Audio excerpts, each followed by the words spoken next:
test has been lowered to 25% for properties placed in service after December 31st of this year.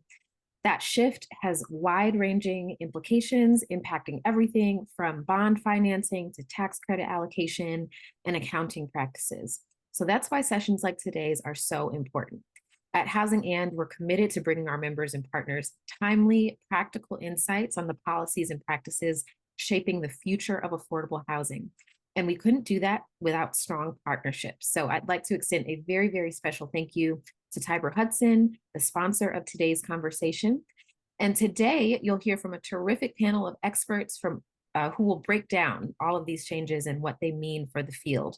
So I'm pleased to welcome Ed Delaney, Senior Director of Community Finance at Capital One, Christopher Donald, Executive Director and CEO at the DC Housing Finance Agency, and Kent Newman, founding member at Tiber Hudson. We're grateful to each of them for lending their time and expertise today. We're excited to dig in, and we'll also make sure to leave plenty of time for your questions. So with that, we will get started. Thank you again for being with us today, and I'll turn the floor over to Kent. Thanks so much, Courtney. Thanks everyone for joining us. I see a lot of familiar names out there. We did decide to make this session with the hopes of making it interactive. So we made it so that everyone can see who's participating. And if you do have questions during the presentation, feel free to come off mute. And if you want to come on video, we'd appreciate that as well. But before we get into some of the materials, we got a lot of fun information to cover. I thought we'll take a few minutes just to make quick introductions. I think you know everyone pretty well, but why don't we start, Christopher, with you, if you don't mind. Morning, everyone. Christopher Donald, Executive Director and CEO at the District of Columbia Housing Finance Agency. We are the bond and tax credit allocator in the district, and looking forward to the conversation this morning. Great. Ed? Hi, everyone. Ed Delaney, Senior Director, Community Finance, Capital One. Have been managing the Mid-Atlantic and Southeast markets for community finance for debt and equity originations in the affordable housing space. Great. And I'm Kent Newman, partner at Tiber Hudson, headquarters in Washington, D.C., specializing in doing 4% bond deals around the country. This year on track to close over 350 bond deals. So super excited about the change in legislation. It's been a long time coming. As folks, I'm sure, have been tracking this, it's been on the agenda for a lot of the industry for at least 5+ years as volume cap has become scarce. I'm going to share my screen and kind of start off with some of the basics of the rules, and then we're going to dive into some questions for our panelists and open up to other questions that people have. Let me make sure this works. Okay, folks can see that. So just to make sure, for we're going to jump in right into the meat of it. We're going to assume you mostly know what the 50% test is and what will soon be the 25% test, but to try to give a visual representation of what that means, in order to qualify for 4% low-income housing tax credits, currently at least 50% of your transaction, technically it's aggregate basis, needs to be financed with tax-exempt debt, and it has to come from a limited pool of bonds that each state or District of Columbia receive each year. Christopher, I think we were talking, you guys get on average around what, 380 million that's allocated to multifamily, give or take, is that right? It's 380 million total. And total. Deputy Mayor allocates the entirety of that to us, or has historically done so. That's terrific.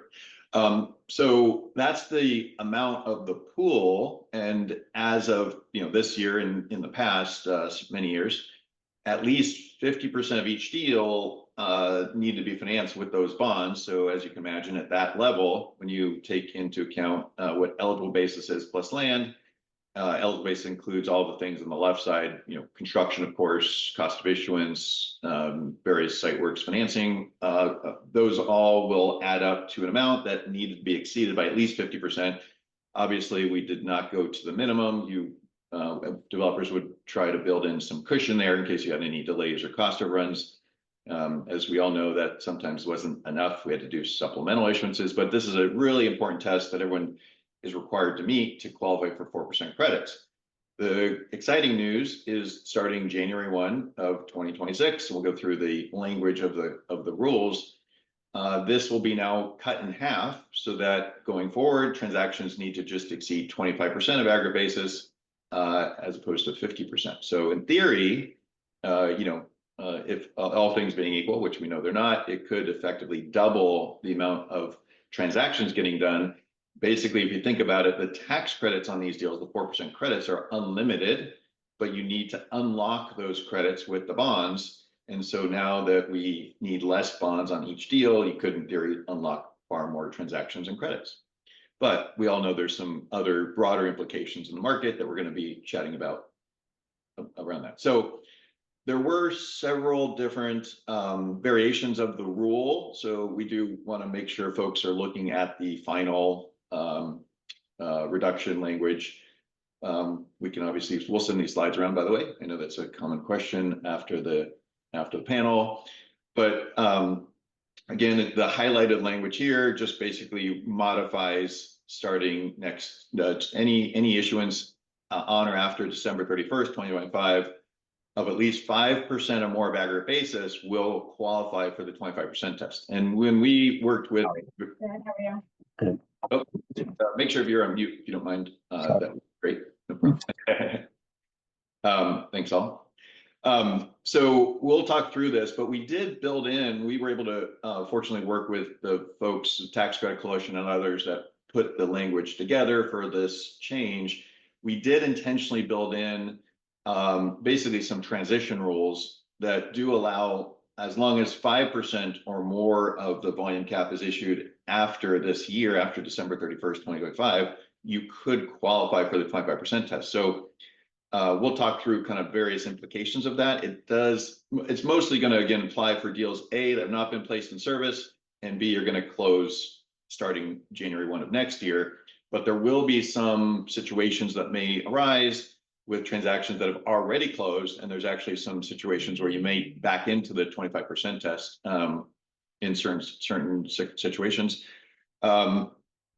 You'll see here for the effective date, it's for buildings placed in service, as I mentioned, after 2025. And lastly, there was some concern because there's two different placed in service dates on ACT rehab deals. If you did take down a project like this year or even last year, it was wanted to be extra clear that the issuance date and the placed in service date would be when the bonds are issued into next year. So you do have this language at the very bottom, it's not highlighted, that for this purpose, both the existing building and the new building shall be treated as having placed in service on the date such expenditures are treated. So that is intended to be clear that the bond issuance in 2026 or later is what's going to trigger the placed in service date, not the acquisition of the asset. So for ACT rehab deals, you should be good to go on those as well, even if you've taken those down before you've done your bond deal next year. Okay, so a lot of the legal language. Let's jump into some of the implications.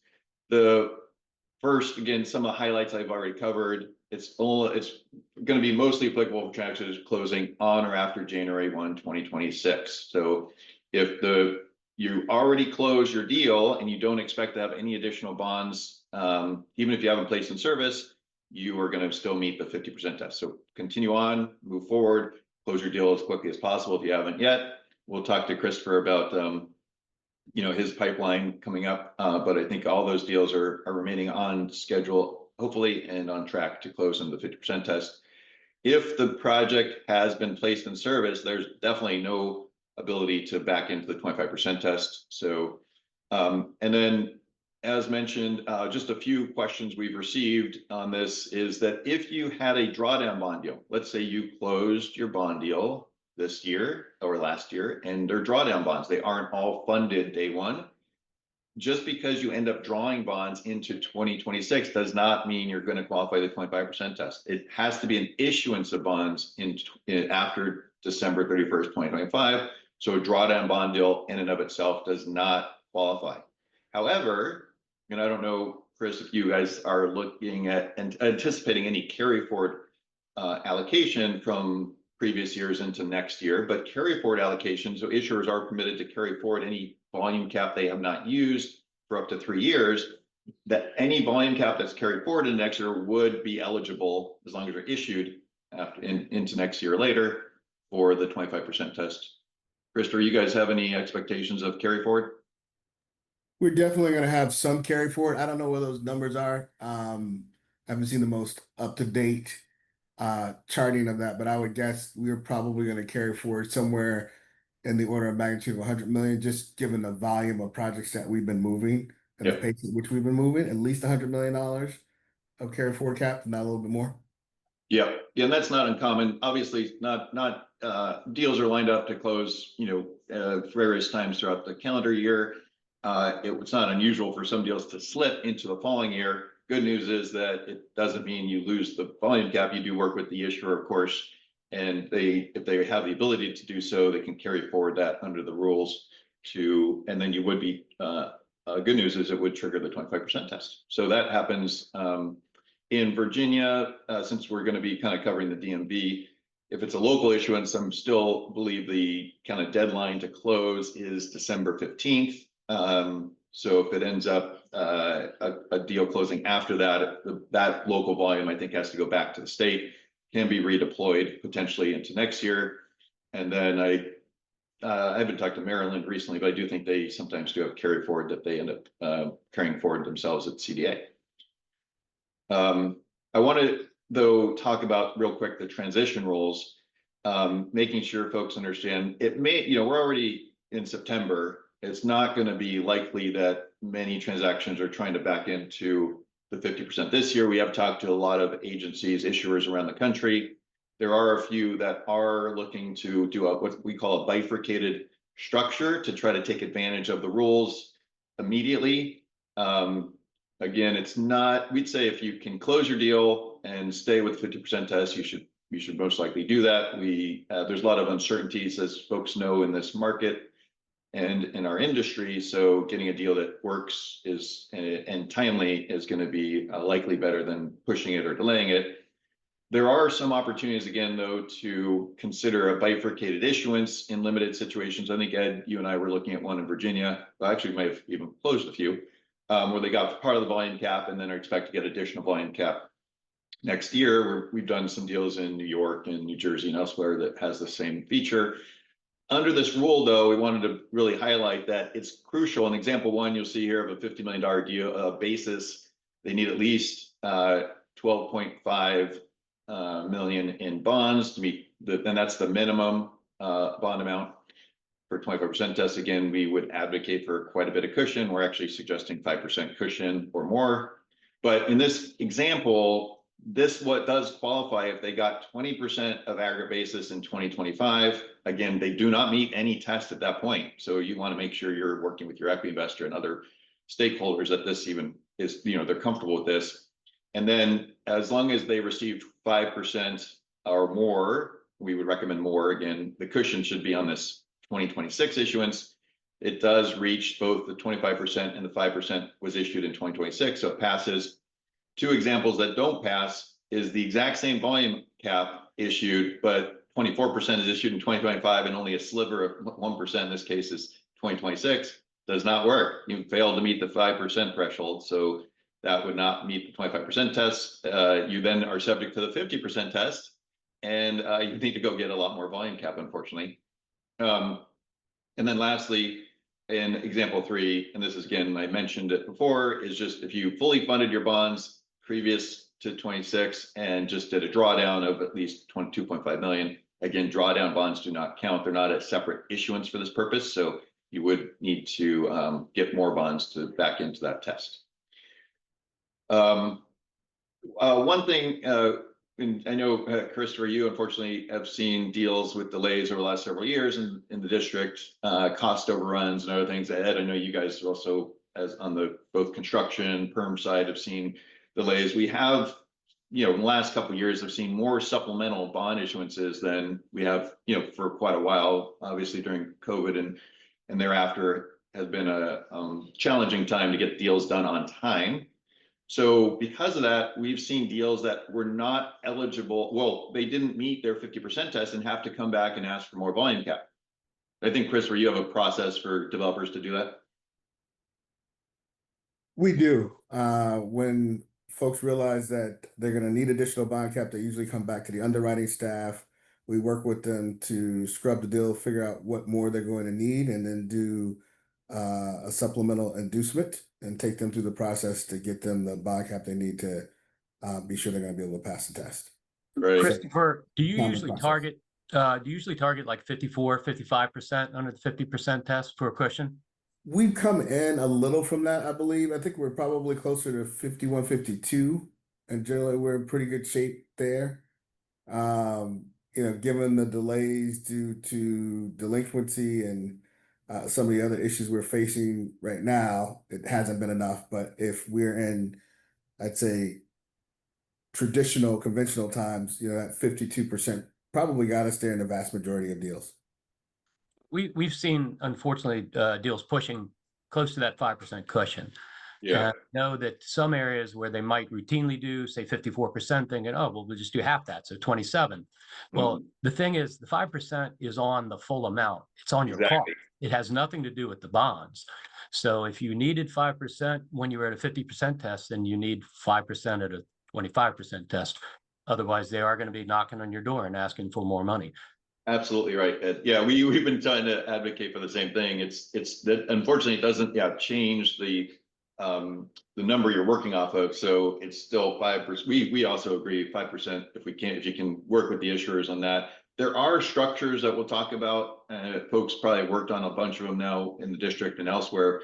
The structure itself, if you're fully funding bond proceeds, for example, the earnings on those bond proceeds before they're deployed actually count to the numerator of your 50% test or 25% test in this case. So you actually do get a little bit of cushion. It has saved some deals from having to go and get a very costly supplemental issuance. As we know, doing a supplemental can be almost as costly as doing a brand new bond deal. So it's really important to try to get whatever cushion, work with the issuer to factor that in. But what these transition rules and why we're kind of talking about this now open up is the ability for a new calculation to be part of how much a new volume cap you may need if you do come up short. So in example one, if the deal ends up at aggregate basis, it may not have started this way, but it ended up at $50 million with cost overruns and whatnot, and they received $24.5 million of bond issuance. They thought they were going to be good on their 50% test, but they came up a little short at 49. So they just missed it by a little bit. They need to get up to that 50% test level so they can go to DCHFA or the other issuer and other issuers and ask for the minimal amount. Obviously, you want to build a little cushion here, but this is just to highlight the amount needed of $500,000. It's going to be quite expensive to do that, but nevertheless could be beneficial because that could unlock in quite a bit of additional developer fee or otherwise. So they would go in and get $500,000. However, if the same deal had extensive cost overruns and you missed the mark of the 50% test by more than 5%, that's where this new transition rule will come into effect. And what that means is in this example 2, you see here they missed it by $5 million, which is a pretty big miss. Obviously they'd have to go in, if the 50% tests were applicable, they'd have to go in and get $5 million. However, with this 5% transition rule that was baked into the code, this new language, the new calculation is what's the lower between what gets you to your 50% test or 5% of aggregate basis, which is $2.5 million. So rather than going to DCHFA and asking for $5 million, technically you'd only need $2.5 million. And peculiarly, this might not be as obvious with this language, but they would now be eligible. And again, this is for projects not placed in service yet, for the 25% test. Even though they're going to end up at 45% of aggregate basis, they're still backing into the 25% test for this rule. So they don't need as much volume cap. But again, these are just bare minimums. We recommend a little cushion here, but that is an interesting phenomenon. We'd probably expect to see that take place. But it does mean you can ask for a little bit less volume cap and allows DCHFA to go use and the other issuers to use their volume cap elsewhere. let's, I gotta track some of the questions we got going on here. So let's see here. Some people are not able to get in the webinar. I assume, the folks at Housing and are working on that. Question, could you prepay those drawdown bonds and reissue under the 25% rule? You can't, well, the bonds, once they're prepaid, will no longer be eligible for a tax credit deal. So we wouldn't recommend that. You potentially, like I said, as long as you're getting 5% of aggregate basis or more in after December 31st, 2025, anytime starting next year, you would be able to back into the 25% test. I'm not sure if you already have enough to get to your 50% test, it may not make sense. If you're coming up short, then that's where this kind of issue comes in. You can do a formula. We have this in an Excel spreadsheet if you're interested, where you can plug in your aggregate basis, what your original bond amount is, make sure you're factoring in earnings on any bond proceeds with the trustee, and then determine what between these two tests makes the most sense if you're going to have to go back for supplemental next year. Mentioned cushion on the supplemental issuance. If the 5%, can you walk through why cushion is needed? Yes, cushion is needed because in our recommendation, both at closing and a supplemental, because typically, and you probably see this more than I do, is you may know you're going to be short, but you may not know exactly how short you are in the 50% calculations until you're, as far as I know, until the accountant runs all your numbers and does your cost certification. Ed, you do equity, of course, on these deals. Is that kind of what you guys in your accountants base your kind of 50% determination off of, is cost cert? Yeah, we usually want to see a preliminary cost cert prior to closing, just to make sure we think we're going to make it. Yeah. And I think you were involved at least one of the transactions we did in Maryland, and I did one in DC, where we had to issue less than $1 million in additional bonds, and the cost of issuance chewed up more than 50% of that additional bonds. We had to reconvene all the capital providers, all of the lawyers, and it's costly. It's very inefficient because the cost of issuance seemed to be maybe 60-70% of what they were the first time around, and you're eating it all up. Just in issuing these additional bonds. So to the extent that you can get a little additional cushion on the first go around, you can avoid that. And even in the supplementals, again, since if you do have final cost cert, there's still ways you can then maybe dial down your supplemental to a more specific amount, but we still would recommend maybe not the full 5% cushion, but at least a little extra cushion. I also want to go back to the example here. If not that, not that a lot of folks are doing bifurcated issuances, but the important part of this is the issuance in 2026 example. It's really important. If you miss that by even $1, you no longer pass the 25% test. You have to be at 5% of aggregate basis when you finally do your final aggregate basis calculation. So it's better to have, if you did end up going down this path, it's better to have more cushion on your 2026 issuance than your 2025 issuance. That really doesn't get you to any test. It's just to get some allocation to get you started towards that level. But the important part is the 2026 or later issuance to get that at least above that 5%. So you're good to go. Plus, overall, of course, you have to do 25%. So if you did like 15 and 10, that would be better than doing 20 and 5. But our position is consistently try to get at least 30% of aggregate basis going forward if you can, so that you can absorb the cost overruns that, Ed and me, I'm sure Christopher, have seen, where you end up paying quite a bit of, legal costs and otherwise to issue a small portion of bonds. Okay, so, move too forward. So let's now put this in perspective. I mentioned, of course, a few, let's see here, sorry, more questions. For 54%. Yeah, I don't know, Christopher, your team has kind of come up with new guidelines. If you think you're going to be still trying to like where you think you'll come in next year, whether it's 30% aggregate basis or 27% or somewhere in between? Is it more of a deal by deal analysis, or how do you guys think you'll approach We have that? not come up yet with new guidelines. It's something we're clearly going to have to look at. I think the balance is going to be, you've lowered that overall threshold. Part of the conversation that we're going to move to is the overall cost of funds and what happens when you don't have a Exactly. tax exempt basis and how that's going to impact the transaction. So we're going to be titrating all those different factors to try to come up with what makes the most sense. I think the key is to try to activate as many transactions as possible. Yep. But it may mean that folks have to tighten their belts and sharpen their pencils a little bit more. It won't be as easy to get exactly everything you need to get your transaction across the finish line. So all that to say, nothing has been decided as of yet, but we're certainly sensitive to all the implications of not having enough cap to get you where you want to be.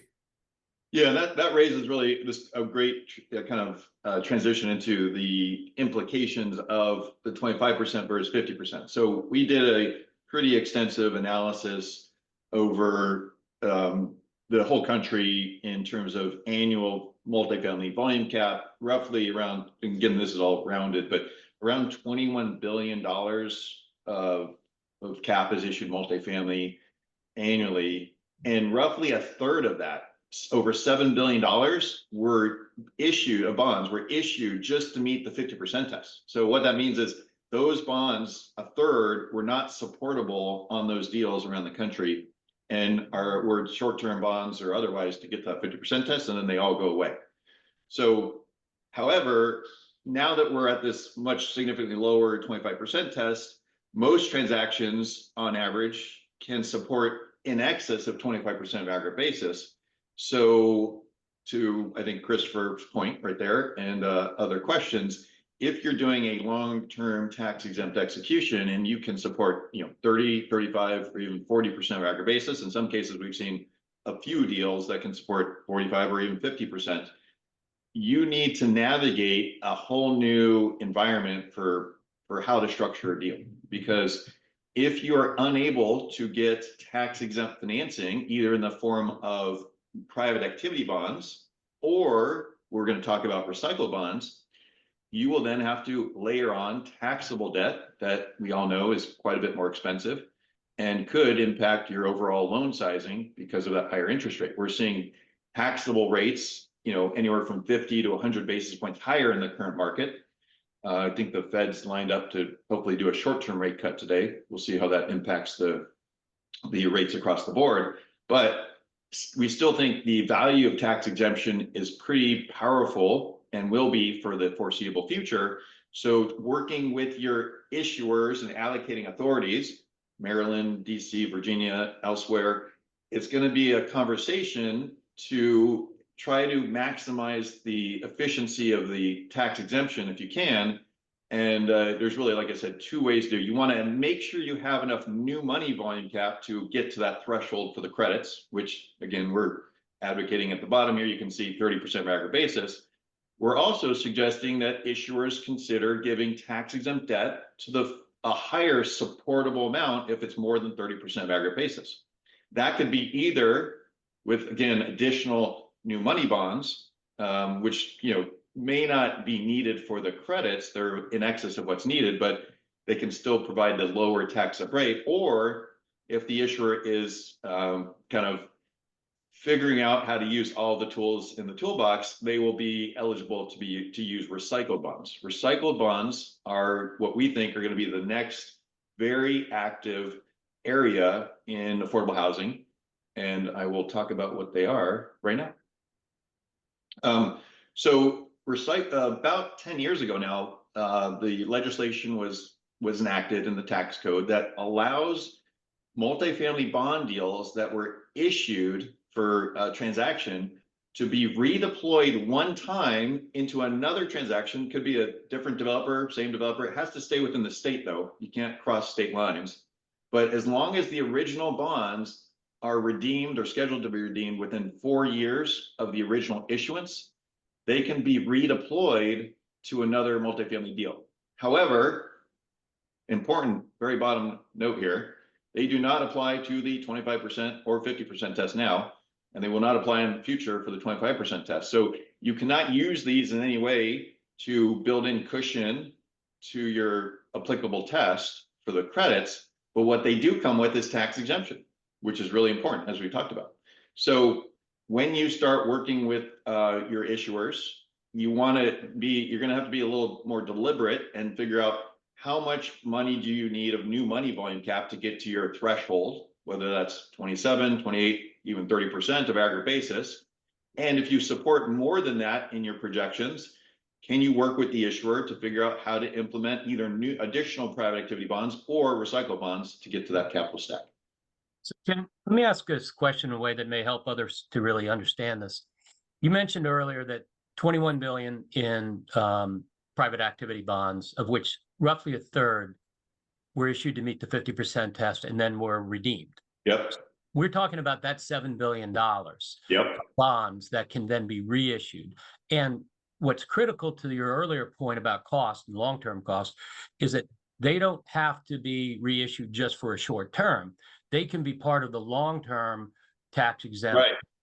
Because one of the things in the transaction you and I were speaking about specifically, that transaction could support about 42% tax exempt bonds. Right. And if the issuer uses the 30% as a cap rather than a floor, then they need about 12% of their perm debt to come from the taxable debt. But then because that rate is so much higher, the debt service doesn't cover the full amount. And what that does is that creates an additional gap that has to be filled by some other subsidy source. So there's this kind of little series of things that as we make one change here, it continues to move it down the road. And I think one of the concerns, and I think we're going to get to it later, is that if you just think you're going to double the volume, so many of the deals we have subsidies, soft money and other subsidies to make them work. And states in the District of Columbia are limited in the amount of subsidy that they have. So you can't just, even if you double the amount of bonds, they're not able to double the amount of soft sources. Right. And you're just creating gaps if you think you can just do twice as many bond deals. I don't know, Christopher, you want to weigh in right there? Yeah, no, that's certainly not the thought, given where costs are and how long it's taking deals to convert right now.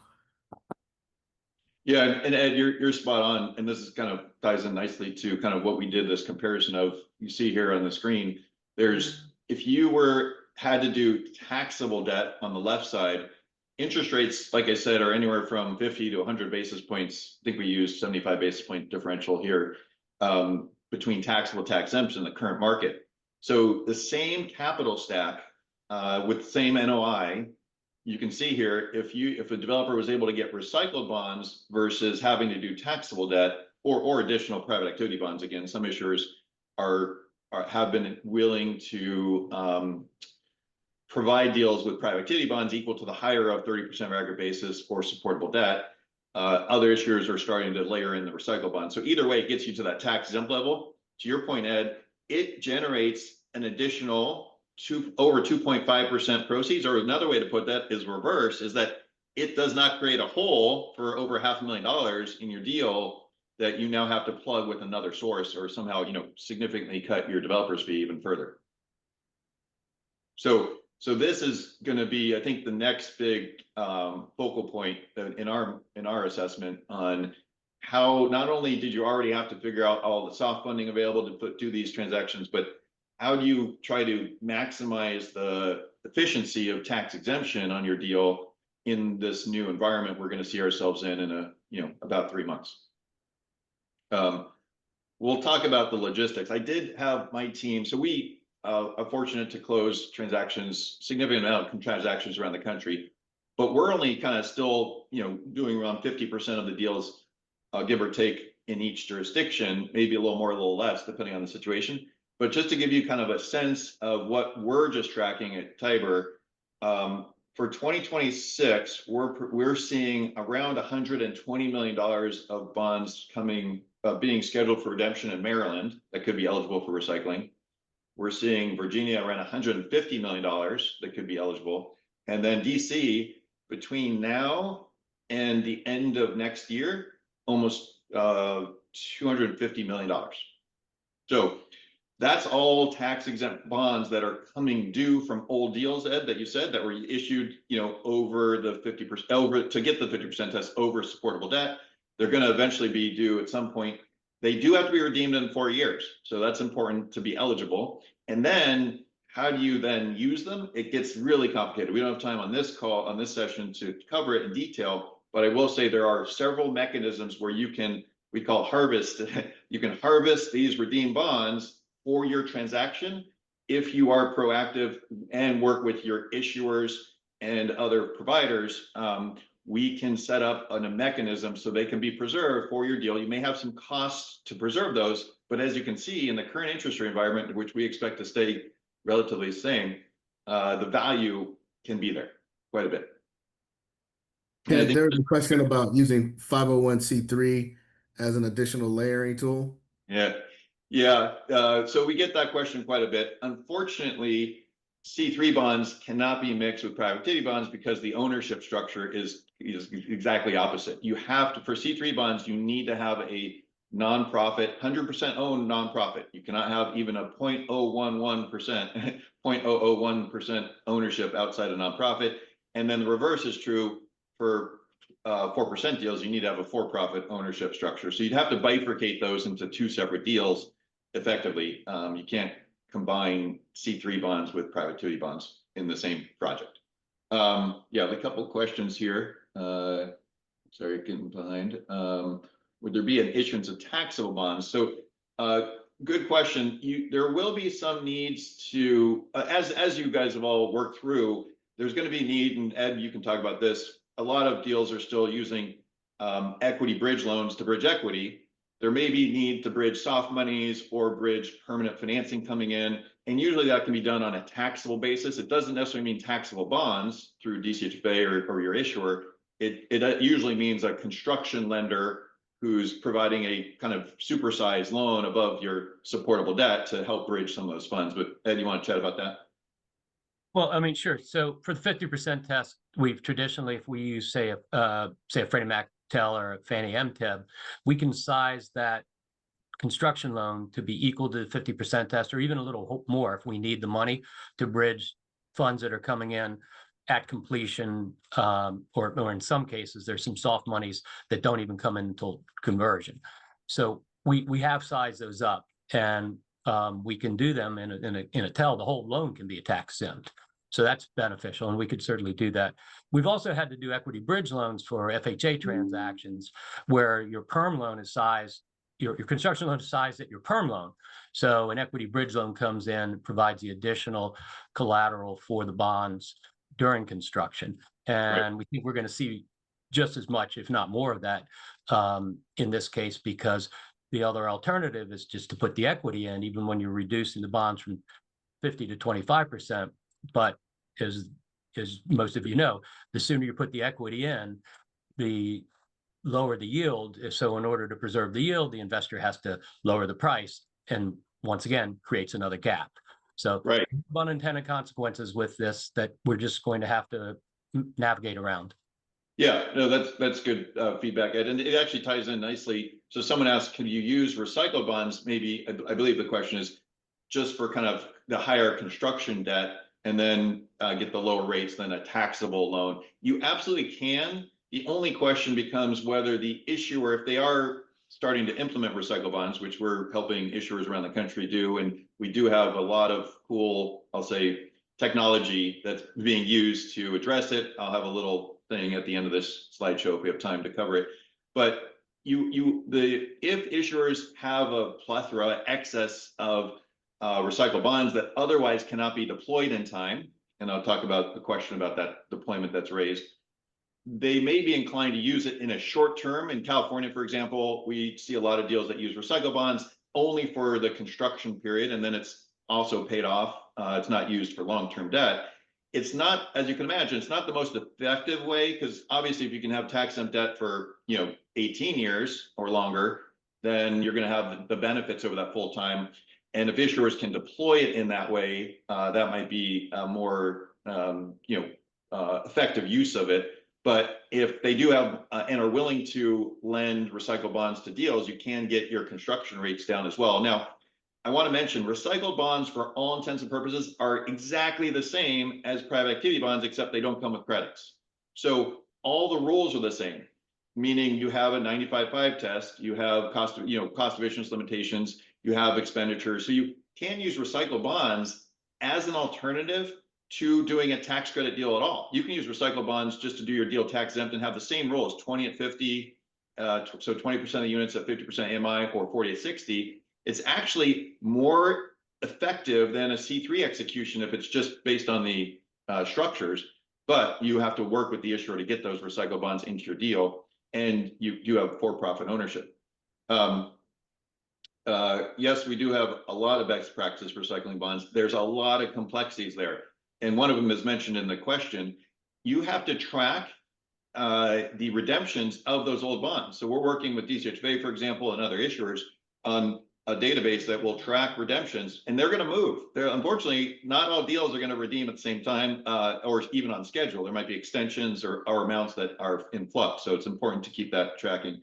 And then the question of redeem. So recycle bonds have to be redeemed within 4 years, and they have to be reissued right away unless the issuer happens to have a facility in place which can buy them potentially up to 6 months. But you need to have another deal lined up to absorb and harvest those recycled bonds. So the timing becomes really important.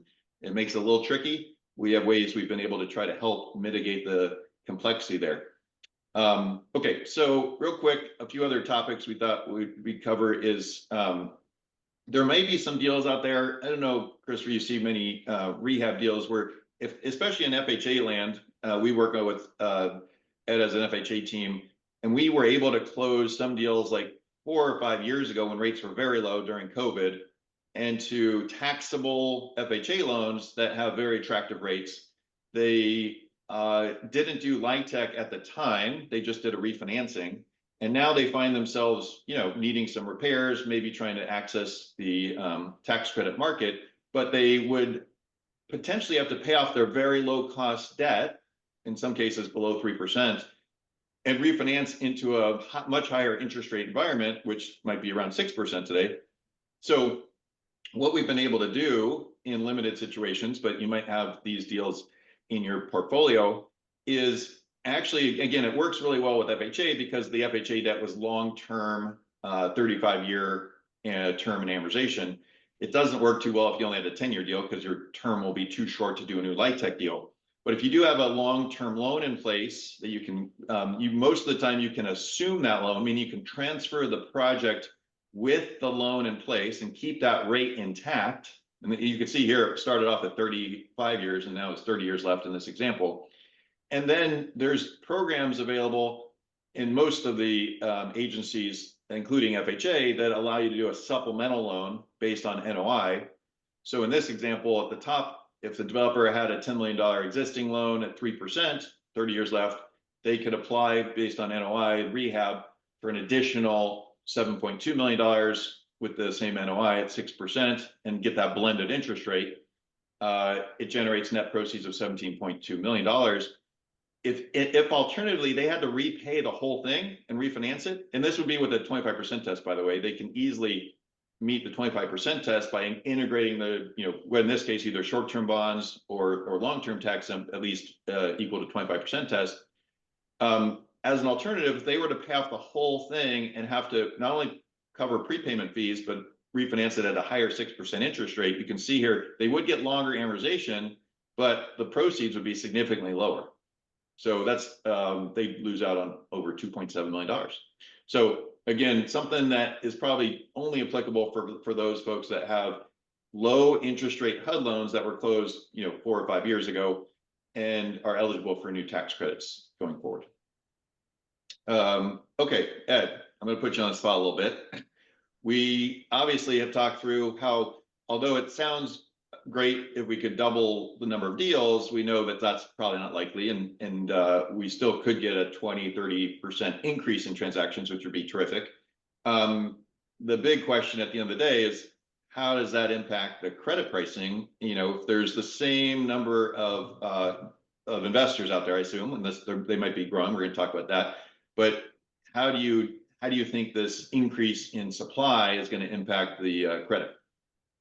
Well, just as you all have done an analysis, we have too. I'll shout out Tony Shen in our group, who's done a lot of work here, looking at private activity bond volume over the years, the percentage of usage. Not very many, like Christopher, use 100% of their private activity bonds for multifamily. States that are oversubscribed, undersubscribed, and we're tracking that over 5 years. We're active in 24 states, and I'm including the district as a state there, Chris. Across those 24 states, we estimate the change in the 50% test will increase the 4% LIHTC credits by about $11 billion versus the 50% test. Some of the limitations we talked about is, that you can't just double it because there's not enough of the soft sources, and there's also staffing implications. Not every agency is prepared to say, oh, we barely got out of what we were trying to do this year, now we have to do twice as much.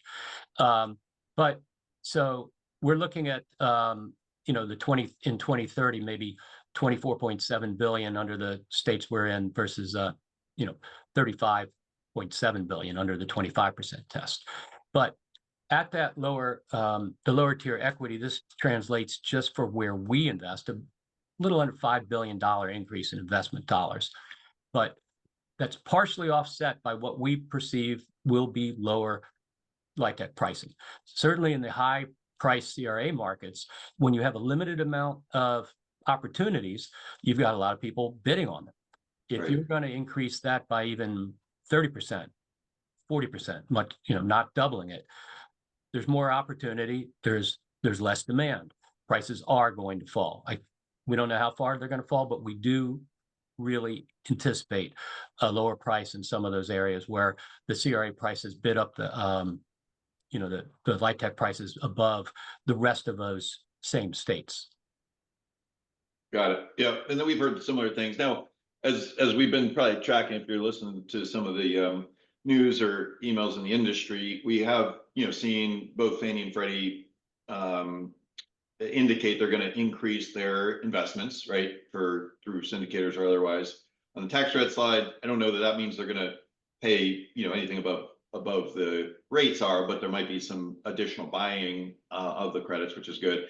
And then I don't believe it happens immediately, but there is some phase out of other solar and other credits that some investors may have been attracted to that will now possibly come back into the 4% or even enter the 4% space, which we're hoping also brings in some more buy side demand. But yeah, that we're hearing a lot from the equity side that developers should start putting in some cushion, meaning lower tax credit pricing, to just prepare for what folks think the inevitable softness will be. And again, if there's anyone on the call that is a equity investor or otherwise that wants to chime in on how you guys are kind of forecasting that, always helpful. Obviously, since some of we now talked about challenges, the good news is there's more volume cap to do deals. That's awesome, really exciting, biggest change in the industry 20 plus years. However, deals are going to get more difficult to close if you have to navigate trying to get tax exemption and that lower interest rate on your debt, a little bit lower equity pricing, hopefully not too low. Transaction costs, construction costs, soft costs, all have to be navigated. State credit programs, we're seeing an increase, as you can see from this map, which is great, soft source to help supplement your deals. More and more states are looking at trying to provide, tax abatements or other soft programs that they can help get these deals done at a local level. So there's things you can do to try to put together additional sources if possible. And then, as Ed mentioned, there is a capacity issue, right? We already are seeing some bottlenecks in various aspects of our industry. It's going to take time, and I think this is important, that people can't expect that things are going to move, twice as fast, and somehow issuers or other groups are going to be able to process twice as many deals. So we do think it's going to be some ramping up of infrastructure, personnel, other things to be able to absorb more deals. So everyone should hopefully go in with the eyes wide open and understand that the capacity is going to be a real constraint that we're already seeing even before this applies. But certainly, maybe it'll take certain groups 6 to 12 months before things are really kind of moving along to absorb it. Christopher, any thoughts on that aspect from you? You guys have been busy for many years. Any kind of projections on changes in that front? Yeah, so I think that again, the reality of the local market here and what we've been dealing with in terms of delinquency and deal flow has kind of been a bit of a throttle on production. We were typically seeing in stable times anywhere from I'd say 7 to 15 deals. More recently, we've been seeing anywhere from 4 to 6 deals. So there are some of those more structural issues that we need to get through here in the district first, that are controlling our throughput more so than the availability of cap. Cap is not my concern. That's not what keeps me up at night. Good to hear. Yep, I'm sure a lot of people in the audience like to hear that as well. But again, it does mean to reach out, work with your capital providers and issuers and others to try to get on the same page in terms of getting best execution for your transaction. So kind of our take-home message that we've been, and a lot of issuers, I will say around the country, we've started tracking. I think NHRA, NCSHA, we and a few others are tracking how states are adjusting their either QAPs or allocating their bonds going forward. The good news is a lot of them are actually listening to our advice or others' advice on not cutting transactions to the bare minimum and having deals absorb a lot of taxable debt. As Ed mentioned, that cost could just be the difference between a deal working or not.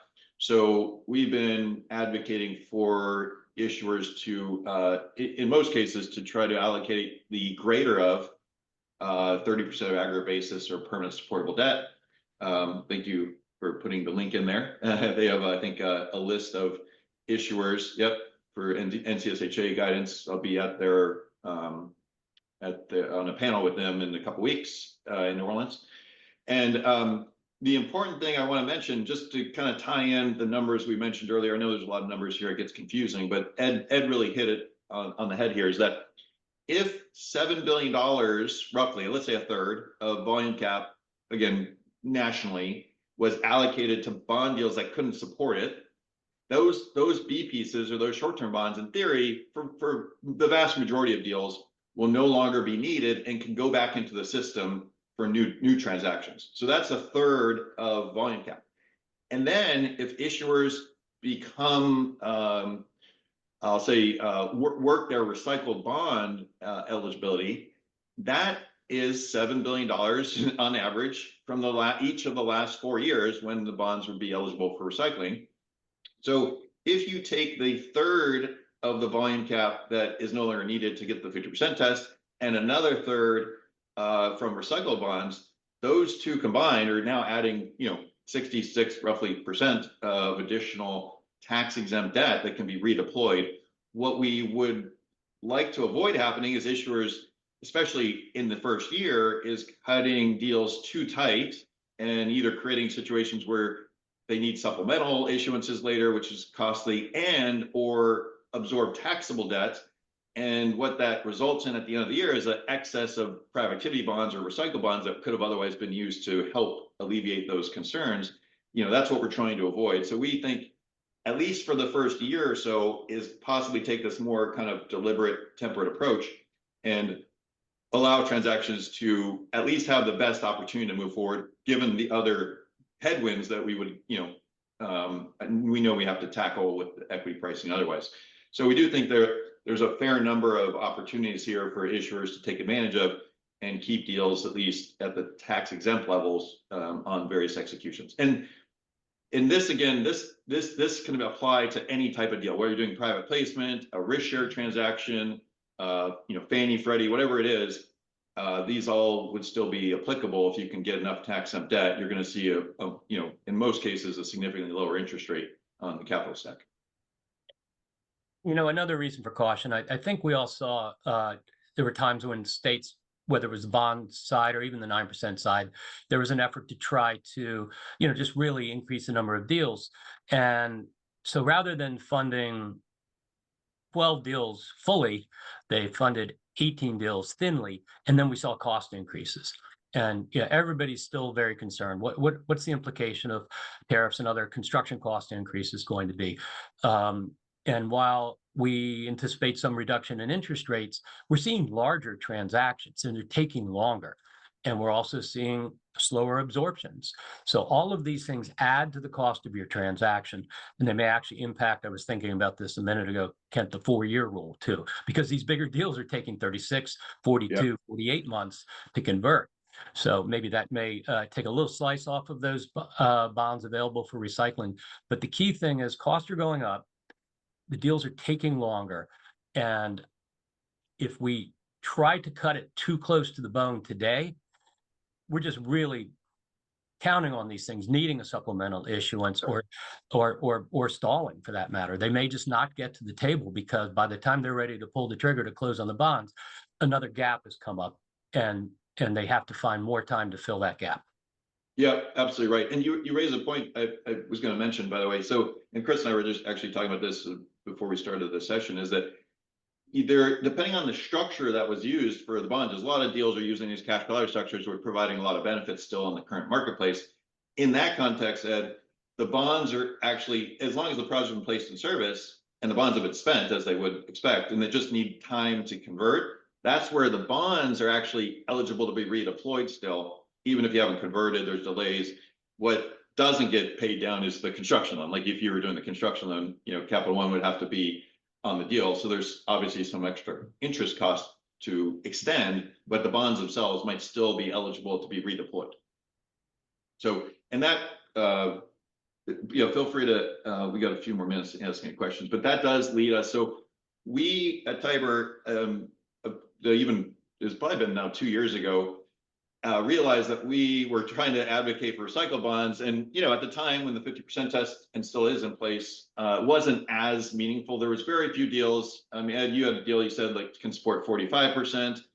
There's very few deals that could support more than 50% on a basis. So the recycled concept outside of New York and California and a few other states wasn't super pressing, right? It wasn't a need for it. But we were tracking a lot of data and decided, why don't we start aggregating this and putting it into a usable database that could allow developers and issuers to figure out, is there actually a need and demand for it? Coincidentally, the 50% test reduction, got passed earlier this year and is rolling out next year. So we are creating and launching a new platform called Rebonds for recycle bonds that basically takes all these various bonds out in the marketplace and allows them to line up with projects and developers that would submit their transactions in different jurisdictions and match makes between the developers and the issuers so that they are able to allocate the bonds coming due with the projects that are looking for those resources. And what that does is it allows the developers to cover the costs so the issuers don't have to do it preemptively, and allows the deals to get lower tax exempt financing. So that's something we're launching in fourth quarter. Feel free to reach out if you have any questions, but we do think it's going to be a huge benefit to these types of transactions to try to get tax exemption, as long as the interest rates remain where they are. If rates fall across the board and we go back to, several years ago when taxable rates were actually in some cases lower than tax exempts, we could stop sharing here. We could find ourselves, the FHA products and others might be as popular. I know, Chris, you guys have, I think, some access to taxable debt with under your risk share program as well. So that could also be, viable if rates start going down. Let's got some other questions here. Yes, it is. The Tinder name was taken. We tried Muni Match, but that was also taken. Recycling possible in direct construction lending, tax exempt construction, or is it just used when there's a private construction loan back? But I see you can use it in direct purchases. So, for example, Ed does direct purchases with this bank on occasion, and other banks do as well. They can buy tax exempt bonds. For them, I want to highlight two things. The holder of the bond holder there's no difference for them from whether it's recycled or new money bonds. It's tax exempt in theory.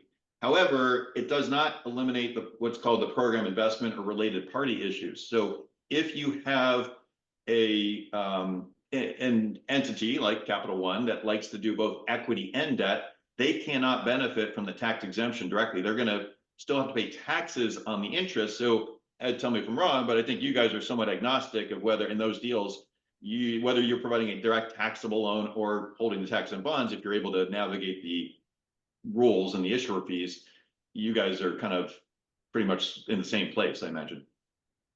Especially during construction, to us, between the tax exempt rate and the taxable rate isn't that significant.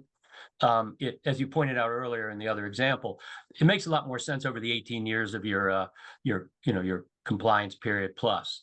So that isn't as much of an issue. Now, I am aware of, and I think you may have actually worked on it. Didn't Maryland do a deal in Montgomery County where they did the whole thing with recycled bonds? Yep. There was a lot of soft money. Yep. They didn't have tax credits. Right. So, and obviously we could do a deal, private activity bond. We could buy the tax exempt rate. If we're not the tax credits, then there is no program, no substantial user, no program investment rule issue to try to work around. That's exactly right. And I will again mention that a lot of people are looking at C3 bonds with the C3 owner, and there's some set aside requirements. But there are, if you have access or availability to recycle bonds, you can do a for-profit owned tax exempt deal, meeting the 20, 50, 40, 60 set asides with no tax credits, just bringing in the outside equity. You're absolutely right. You could do those with recycle bonds tax exempt and get the lower interest rate. Rebonds is beta testing now, launching fourth quarter.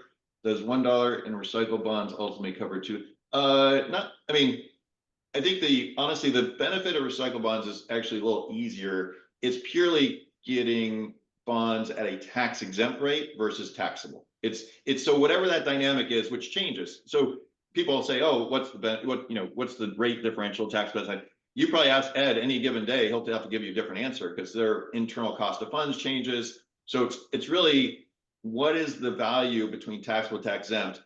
And that's going to fluctuate. As I mentioned, when rates were super low, like 3 or 4 years ago, taxable rates were actually lower than tax exempts in many cases. So developers were doing FHA and other taxable risk share loans at very attractive interest rates. And the tax exemption in that case was just to get the credits. It wasn't really benefiting by the rate, but it just unlocked the 4% credits. We're now in a different economic environment where the tax exemption not only unlocks, well, at least for new money bonds, unlocks the credits, but it also provides a lower interest rate, which on all of our deals mostly are debt service constrained. They're going to generate more proceeds overall, which means less soft monies or more paid developer fee, which everyone is eager to try to do. We have a few more minutes left here, so appreciate everyone's questions. Feel free if you have any final questions, but when we get some in, Ed, I'll let you kind of give any parting thoughts on how folks should start navigating the new landscape going forward. One of the things I think that's always important is even before you're trying to go out, get your pricing, figure out who your construction lender is going to be, who your equity investor is, work with your trusted partners to try to discuss the deal upfront, to structure it, to make sure what you're thinking as a developer is something that can be achieved in the marketplace. So long before your RFP hits the street, talk to their partners and try to figure out the different things that you have in mind. Is this going to work? Is this where the investors are thinking? Is this where the construction lenders are thinking that the structures will be feasible and bankable, so that you don't then come up and thinking, oh, shoot, this isn't going to work the way I thought it would. And then also with the recycled bonds, the rebonds is very intriguing. I want to know more about that.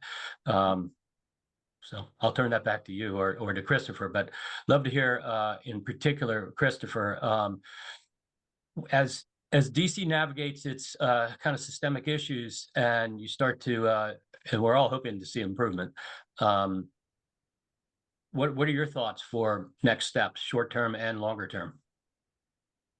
So I think next steps are really just coming up with some policies on how we're going to size and what we're going to allocate. Again, I think just given the throughput, we're not going to have an issue with the availability of cap, right? The larger issue is how are we going to make sure that we can get projects sustainably through closing so that they can get stood up, leased up, and converted to perm. Those are the things that are really on my mind. As we stabilize and things get better in the market in general, then I do think we'll have some more conversations. You know, we had been talking about recycling for some years internally and trying to figure it out, but there was never really a need and or a justification. I think given the current conditions and some of what we're looking at and really wanting to control cost, even with all the other structural issues we have going on, that's percolating back up to the top. So that's something that we'll likely be focused on and talking about and trying to figure out how we activate in the near term in terms of how we're running our business. So those are the things that I'm taking away from kind of the new world order. I think the pricing issue is going to be really fascinating with Freddie and Fannie coming back in. The fact that we remain the CRA market. I mean, our pricing is soft right now, again, because of macroeconomics and those structural issues. I think at some point, if things stabilize, pricing gets better. But when that point is, I have no idea. So that means that we're going to have to continue to be really thoughtful about the way that we put together the capital stacks and build deals. So that's what's on my mind.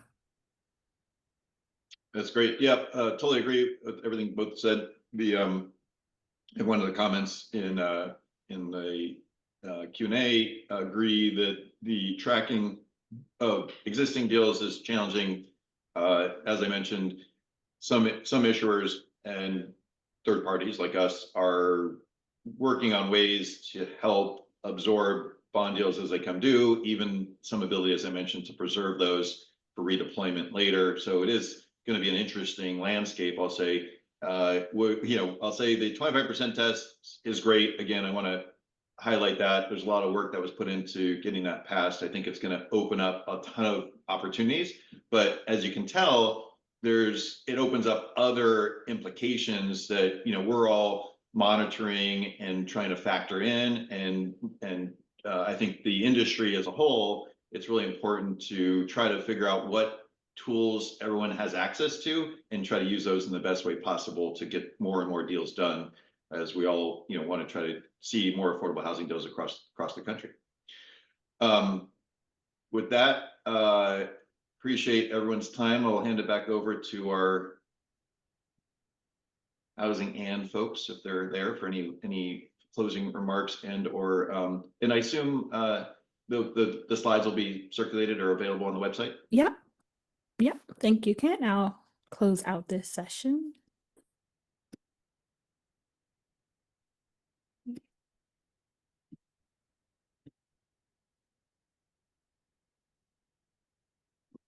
Good afternoon, everyone, and thank you for coming. My name is Tiana Overton, and I'm the Operations Manager here at Housing and.